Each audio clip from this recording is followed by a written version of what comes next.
Malo soy Kua. This week in our Samoan Zoom class, we're learning how to build action or verb phrases. Of the three main phrases, this is the most different phrase structure from the English language, and this is where a lot of people get lost.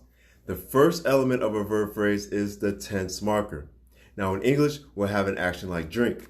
Now either drank, past tense, drink as in normally, presently, this is what I drink, drinking as in currently drinking at the very moment, or will drink, future tense. Now in English, to change the tense or the time of a verb, in most cases, we're going to change the word itself. In Samoan, that's not the case. In most cases, we're going to add a tense marker. Ingu means to drink. Ngā ingu or sa ingu. E ingu. O lo'o ingu.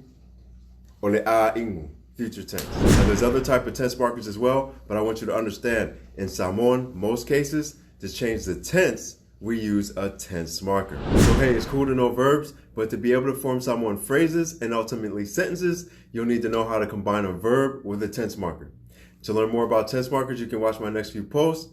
Download the free Mato app on Android and Apple. Check out Mato on YouTube, or for more in-depth instruction and to be able to practice your Samoan with other beginners, join us on the Mato Zoom meeting.